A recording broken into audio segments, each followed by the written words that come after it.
Pernah nggak sih kamu terjebak dalam situasi perang batin yang bikin pusing setengah mati? Contohnya saat kamu pengen diet ketat, tapi di depan ada martabak manis yang sangat menggoda. Satu sisi otak bilang makan aja, tapi satunya langsung membentak jangan, kamu tuh udah gendut. Konflik batin melelahkan seperti ini sebenarnya bukan karena kamu adalah orang yang lemah.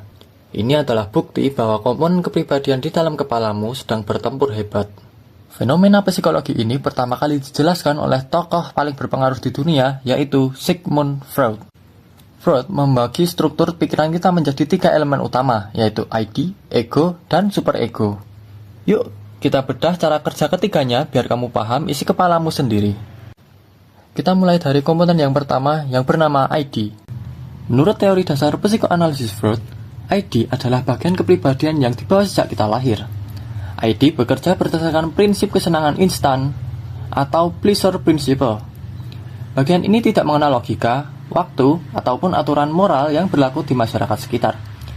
ID itu ibarat bayi raksasa egois yang selalu berteriak, aku mau itu sekarang juga. Jadi, dorongan untuk malas-malasan, makan makanan manis berlebih, hingga belajar impulsif adalah ulah si ID ini. Nah, sebagai penyeimbang, hadirlah komponen kedua yang bernama superego.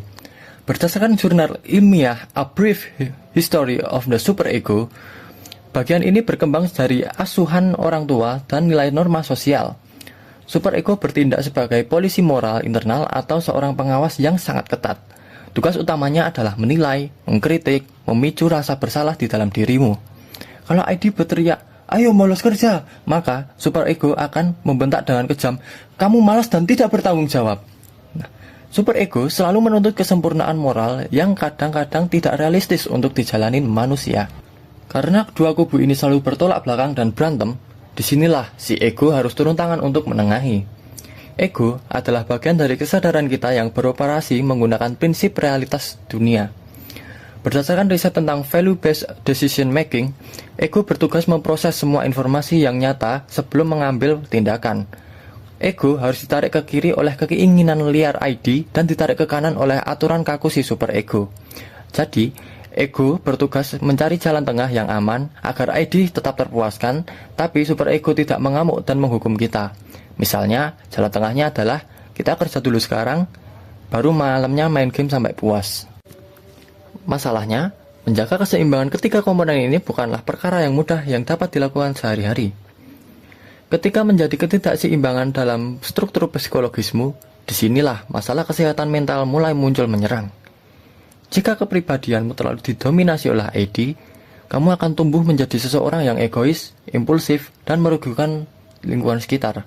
Sebaliknya, jika kamu terlalu dikendalikan oleh superego yang kaku, hidupmu akan penuh dengan kecemasan neurotik.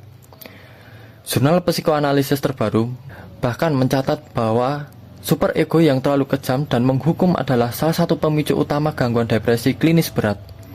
Kamu akan terus merasa tidak berharga, selalu menyalahkan diri sendiri, dan merasa tidak pernah cukup di mata dunia. Lalu, bagaimana cara melatih ego kita agar mengontrol perang batin ini dengan bijak? Langkah pertama menurut pakar psikologi adalah dengan melatih kesadaran penuh atau mindfulness. Di saat dorongan ID muncul mendadak, jangan langsung diturutin atau langsung ditekan habis.